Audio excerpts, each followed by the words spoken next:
Bom, agora no processo de pinocitose.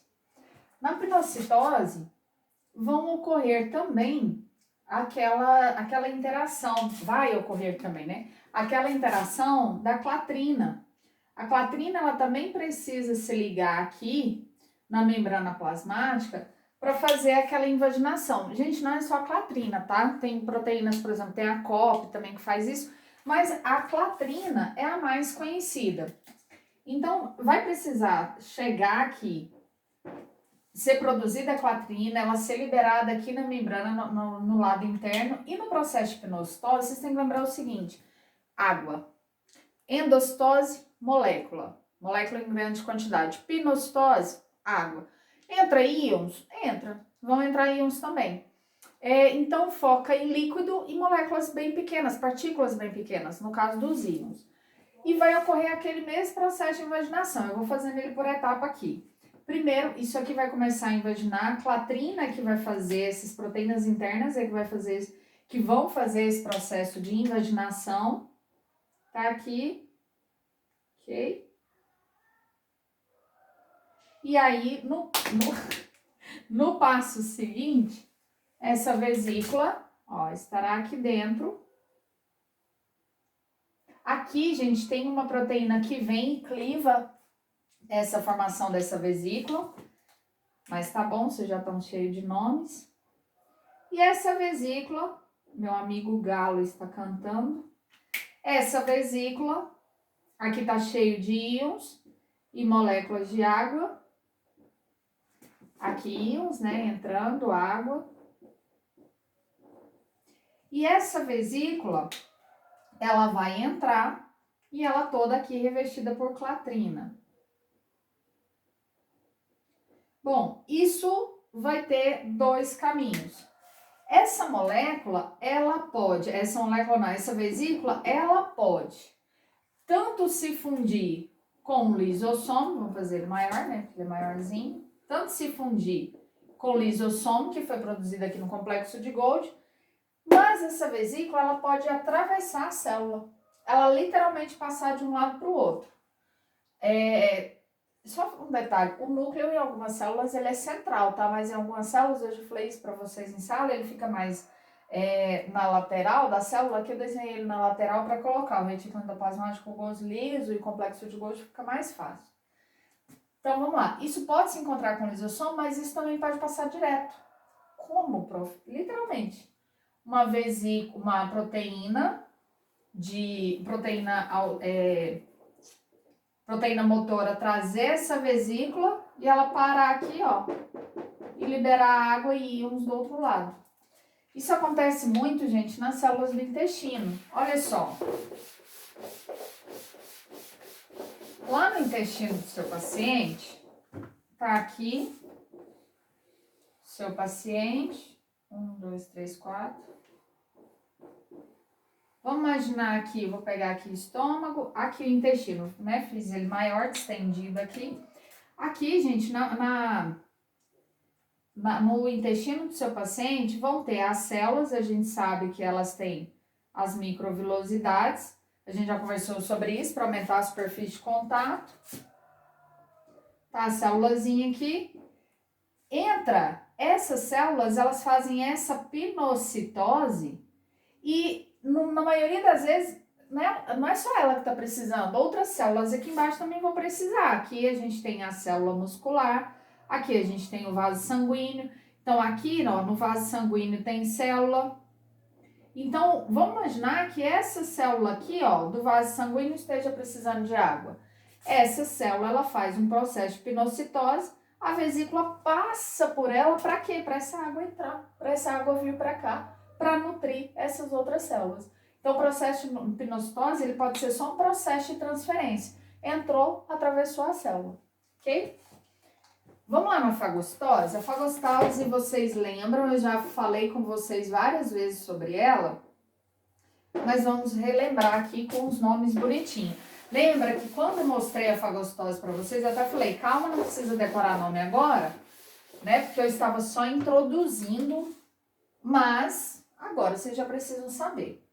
Vamos lá. Algumas células do sistema imune, por exemplo, macrófago, é o nome dela, neutrófilo, tem mais, uma outra célula que faz isso, a dendrítica, outras células também fazem esse processo de fagocitose. Essas células, gente, um núcleozinho aqui, essas células, elas são especialistas em fagocitar. Aqui o processo é diferente. Endocitose e pinocitose é invaginação da membrana, entra. Aqui não, aqui ela lança pseudópodes. Aqui o que acontece? Na hora do lançamento, vai ter filamento de actina se organizando aqui para ter aquele lançamento da membrana plasmática. Eu já mostrei vários vídeos para vocês mostrando isso. Para quê? Essa reorganização desse esqueleto é para fagocitar bactérias, vírusinhos, protozoários, como por exemplo a ameba, ou então fagocitar células nossas que morreram, ou células nossas que estão vivas, estão em estado de mutação genética, estão com parasita intracelular, por exemplo. Entrou um parasita aqui dentro, esse vírus entrou.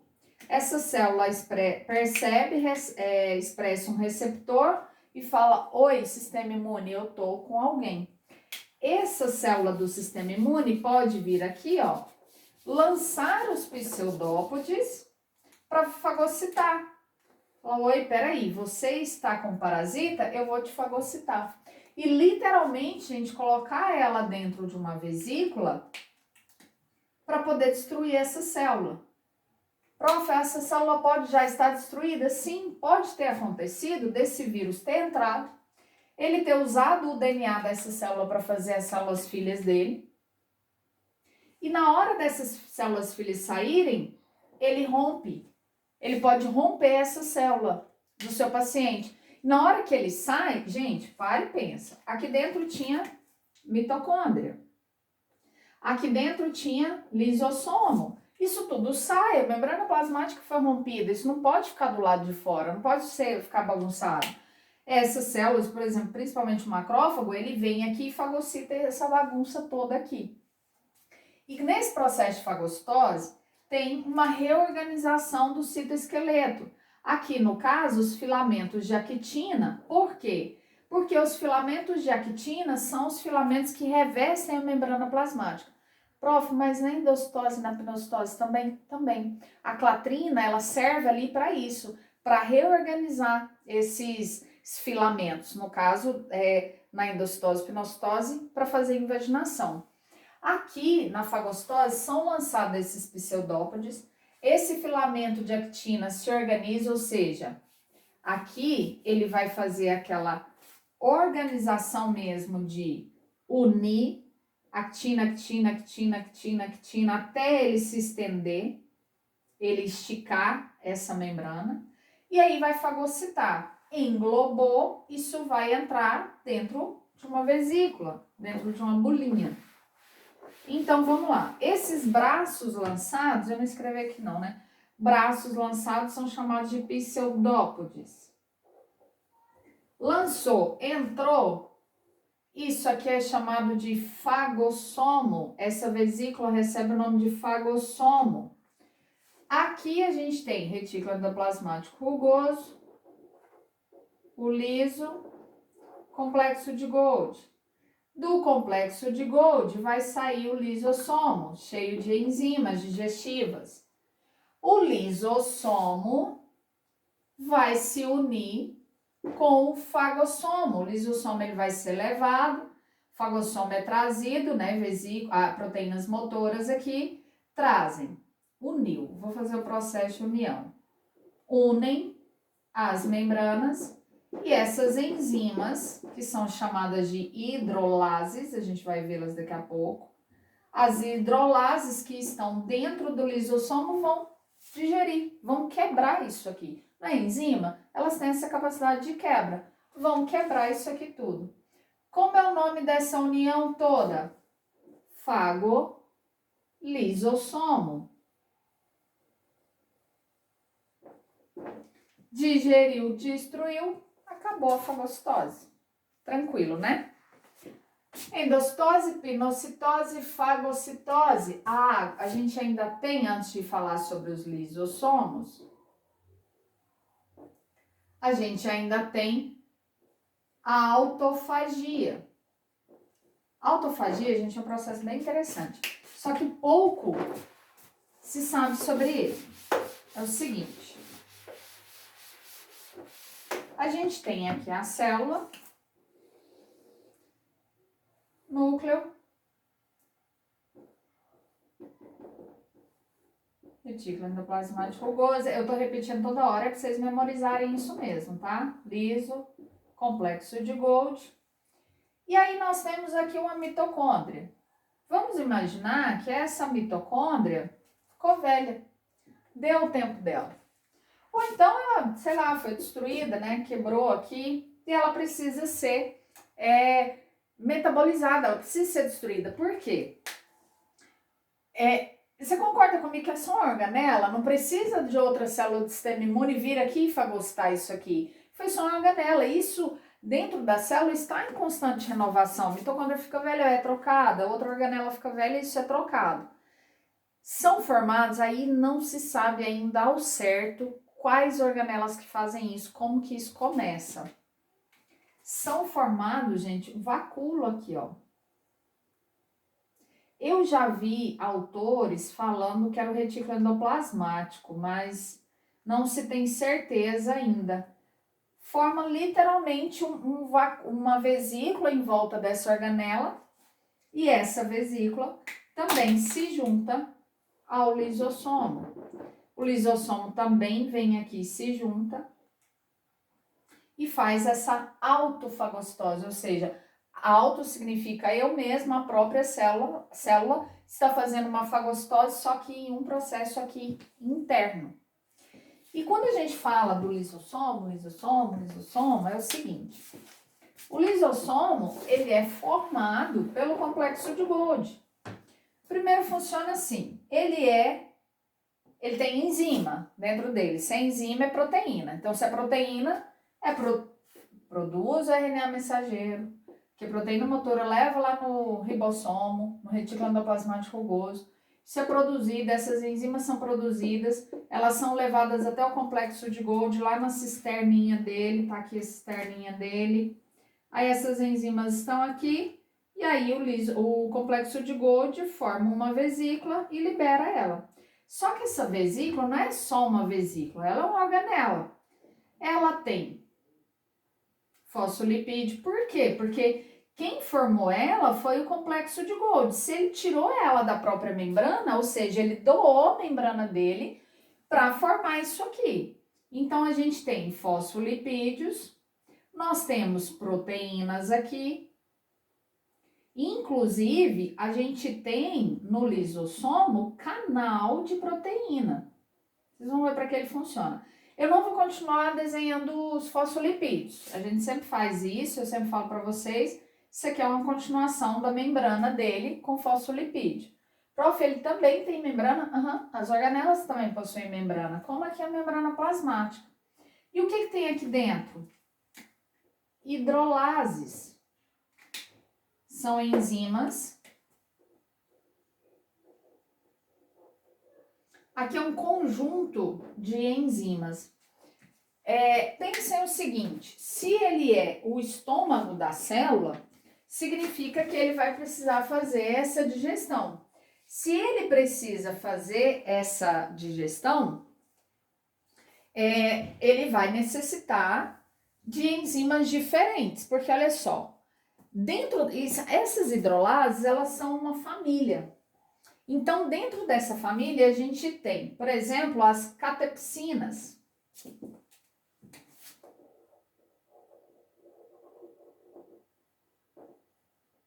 A gente tem as fosfatases.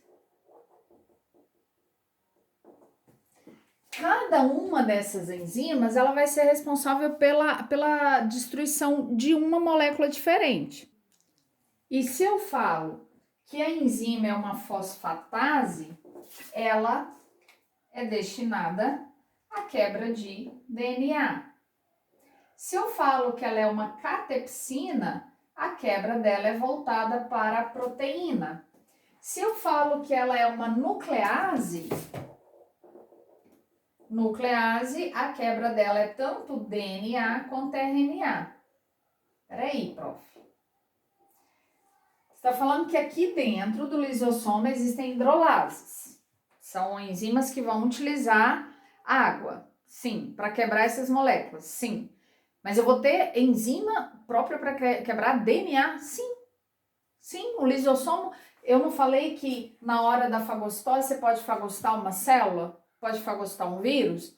Vírus, bactéria, célula nossa tem DNA, então vai precisar de enzima para quebrar o DNA. Vai precisar de enzima para quebrar o RNA. De bactéria, se o vírus for um RNA, ou o RNA da nossa própria célula, vai precisar quebrar proteína lá da membrana das nossas células ou dos patógenos. Então, nós vamos ter enzimas, cada uma para fazer uma coisa. E daí, aqui acontece o seguinte. Quando esse lisossomo, ele se liga à molécula, tanto lá, né, a gente viu no processo de endostose ou fagostose, essas enzimas, elas estão em estado inativo. Aqui é aberta um canal de proteína, Nesse canal é uma bomba de prótons, ou seja, esse canal é aberto. Quando há essa ligação, isso aqui é ativado, vai entrar prótons. Entrou prótons, o pH aqui de dentro, ele vai para cerca de 4,5 a 6. Essa faixa de pH ativa essas hidrolases, ou seja, elas começam a trabalhar. Daí elas começam a quebrar o que quer que seja que exista dentro dessas vesículas. E é só isso o lisossomo, bem tranquilo.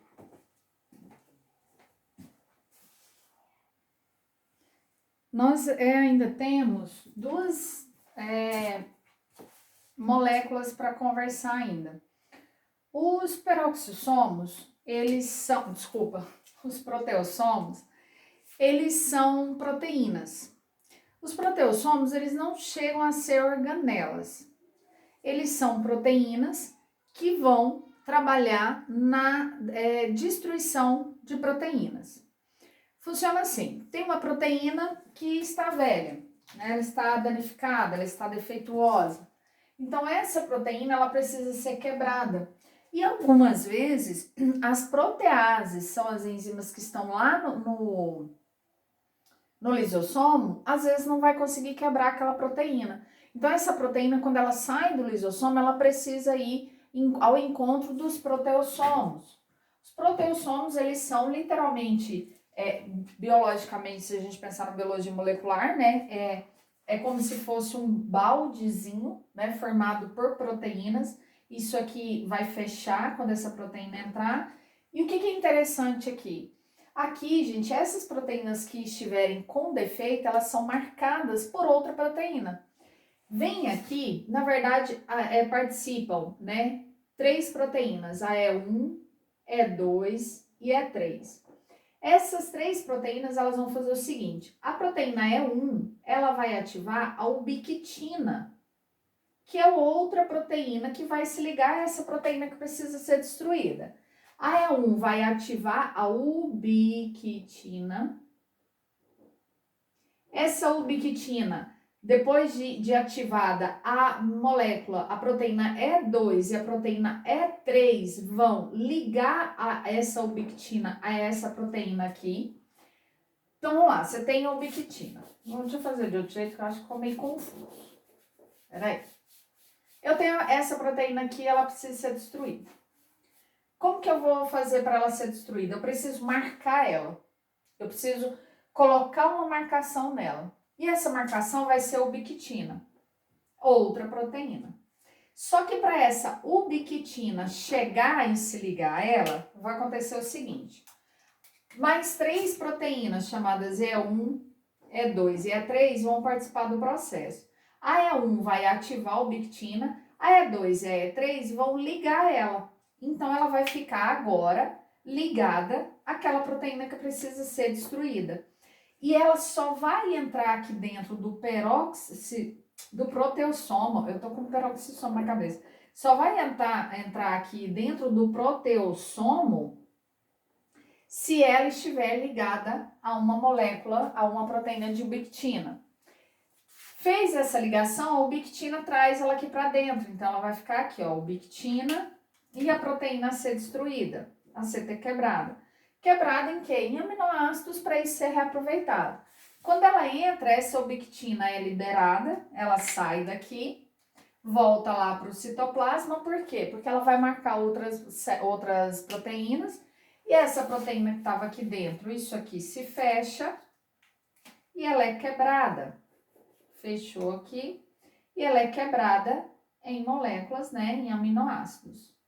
Foi quebrada em aminoácidos, esses aminoácidos são liberados para poderem serem reaproveitados. Então, o proteossomo, ele vai agir quando as enzimas, as proteases do lisossomo não conseguirem quebrar essas proteínas envelhecidas. Vamos ver agora os peroxissomos? Em peroxissomos, isso aqui é bem tranquilo, ele tem duas funções principais. Uma delas é quebrar o ácido graxo em acetato. O ácido graxo, né, se você juntar várias moléculas de ácido graxo, você vai ter o lipídio. Então, uma das funções dele é quebrar o ácido graxo e transformar ele em acetato.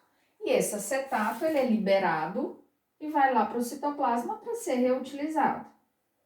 Então, uma das coisas que os peroxissomos fazem é quebrar as moléculas de lipídios. Quebrar, né, os lipídios. E como que ele faz isso? Aqui, outras enzimas produzem o peróxido de oxigênio, por isso que ele é chamado de peroxissomo, né? E aí uma enzima catalase, ela vai usar essa molécula, esse peróxido de hidrogênio, esse peróxido de oxigênio, para poder quebrar essa molécula de ácido graxo. Reação química. Mas também os peroxissomos, em 10 a 20% da desintoxicação do organismo, é realizada aqui, não só lá no retículo endoplasmático liso. O que ele vai conseguir fazer? Do mesmo jeito, outras enzimas vão produzir o peróxido, a catalase vai usar esse peróxido como fonte de reação química, por exemplo, para quebrar o etanol, o álcool que é consumido. O álcool que é consumido, ele precisa ser transformado em outra substância, ou seja, ele precisa sofrer uma desintoxicação. O organismo que consumiu aquele álcool precisa desintoxicar. Então, uma das maneiras que o organismo tem, além lá do retículo endoplasmático liso, é aqui no peroxissomo. Outras enzimas produzem o peróxido, a catalase usa esse peróxido para a reação química da quebra do etanol. Esse etanol é transformado pela catalase em acetaldeído. Esse acetaldeído, ele sai, ele vem aqui, ó, para a mitocôndria. E aqui na mitocôndria, essa substância, ela é transformada em colesterol.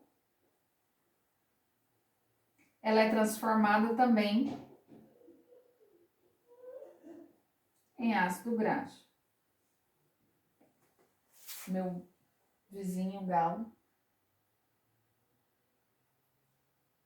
tá cantando.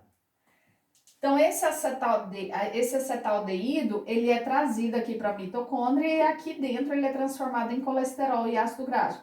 Ou seja, substâncias que o organismo consegue realmente aproveitar. Então consumir álcool é bom? Então, não é que o seu organismo vai quebrar e se transformar em algo aproveitável, né? Porque você vai colocar essas organelas para trabalhar demais. Aí outra, precisa de ATP. Para fazer essas quebras, precisa de energia. Então, a pessoa, ou o animal, né? Por que a gente pede para não fornecer álcool para o animal? Ele vai gastar muita energia para fazer esse processo.